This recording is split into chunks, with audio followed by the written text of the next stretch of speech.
On se retrouve maintenant pour aborder un sujet qui est en lien avec le développement personnel. Une phrase qu'on entend beaucoup, un concept même qu'on entend beaucoup, c'est devenir la meilleure version de soi-même. Donc devenir la meilleure version de soi-même, ça engendre de se développer, forcément, d'acquérir de nouvelles compétences, de sortir de sa zone de confort. Donc ce sont beaucoup de choses qui sont à la mode aujourd'hui. Faut rien lâcher, faut se dépasser. Tout ça, ça repose beaucoup sur la volonté. Et dans cette idée de développement personnel, il y a une idée de progression qui peut paraître sexy et intéressante. Mais moi, ce que je voulais aborder dans cette vidéo, c'est que derrière ça, on peut aussi trouver une forme de piège. Freud qui l'expliquait, ça fait longtemps maintenant, si ma mémoire est bonne, ça devait être en 1915 à peu près, dans ces années-là, qui parlait du narcissisme et de l'idéal du moi. Donc l'idéal du moi, qu'est-ce que c'est? C'est l'idée de qui je devrais être pour être quelqu'un de suffisamment bien. Donc finalement, il y a qui je suis, et puis il y a le rêve qui est un petit peu plus haut en se disant, voilà, je serai quelqu'un de bien quand j'aurai atteint ça.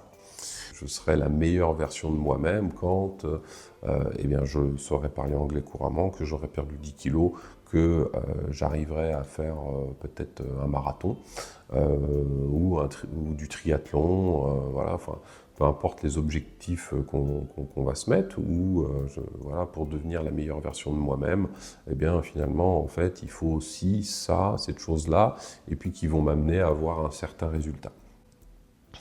Et donc ça, en fait, on peut voir ça comme quelque chose de positif. Mais en fait, derrière, on va avoir un attachement à devenir autrement que ce qu'on est aujourd'hui, et du coup, à ne pas accepter qui je suis maintenant. Il y avait cette fameuse image où il y a un âne avec quelqu'un dessus, un bâton et puis la carotte au bout, et puis l'âne avance vers la carotte, mais le truc c'est qu'il ne l'atteindra jamais puisque la carotte se déplace en même temps que l'âne.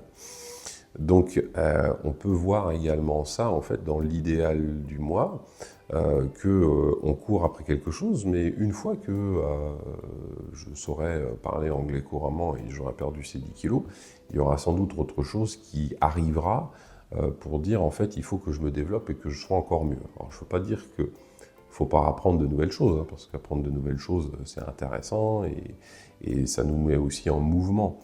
Mais c'est dans quel état d'esprit on va le faire.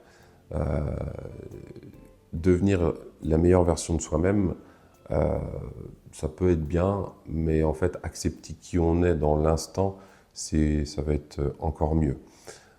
C'est Vincent Cespedes que j'avais vu en conférence qui parlait justement de cette idée de bonheur, et je vais reprendre ces mots, parce que j'avais trouvé que c'était plutôt intéressant, qui expliquait que en fait le bonheur c'est quelque chose après lequel on peut courir, et puis on va se dire bon voilà, en fait dans l'idéal du moi, dans la meilleure version de moi-même, je vais pouvoir courir après ce bonheur parce que je serai heureux quand j'aurai atteint cet objectif, et puis on va passer toute sa vie à courir après ça. On est dans un moment où on parle de succès, de progrès, de liberté financière, de toutes ces choses-là, finalement, où on va dire ouais, il faut sortir de sa zone de confort pour pouvoir atteindre quelque chose. Et puis à partir du moment où vous aurez atteint la liberté financière, en travaillant 2 heures par jour depuis où vous voulez dans le monde, et en gagnant pas mal d'argent, eh bien, enfin, vous pourrez être heureux. Donc là, on amène encore une idée d'idéal à atteindre. L'idée, c'est d'être heureux ici et maintenant avec ceux qui nous entourent, dans l'environnement dans lequel on vit. Alors, je ne nie pas qu'il y a des environnements qui sont peut-être plus faciles que d'autres à vivre, mais aussi de voir le positif dans la situation actuelle, accepter que la situation soit telle qu'elle est. Ça ne veut pas dire qu'il faut être opposé à ce que les choses changent, ça peut être intéressant aussi que les choses bougent, mais accepter que la situation actuelle soit telle qu'elle est, accepter qu'on en soit là où on en est aujourd'hui, ça va déjà permettre un apaisement intérieur et puis peut-être un discernement sur nos priorités. Est-ce que c'est prendre soin de moi ou avoir cette course effrénée au succès, à la meilleure version de moi-même, et finalement qui ne sera probablement jamais réellement atteinte. Donc c'est une question qui me semble importante d'aller explorer en chacun de nous. Tout ce qu'on va entreprendre dans nos vies, ce sera un chemin. Mais le chemin, s'il est complètement désagréable et puis qu'on se fait vraiment violence pendant très longtemps et dans toutes les phases, que ça vaut vraiment le coup. Ça, c'est une question, chacun pourra y répondre à son niveau. Après, si je prends du plaisir dans ce chemin, mais qu'il y a des moments difficiles à traverser, c'est normal en fait.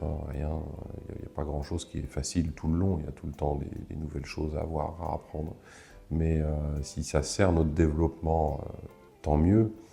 Mais cette idée de meilleure version de soi-même, c'est quand même assez corrélé à l'idéal du moi. C'est un piège qui, du coup, a été décrit il y a déjà plus de 100 ans par Freud. Et s'accepter soi-même, moi je pense que c'est une base solide pour pouvoir commencer à se mettre en chemin, entreprendre quelque chose. Ça n'empêche pas qu'on se développera, mais on n'est pas obligé de se développer dans le dur, on peut aussi se développer dans la joie.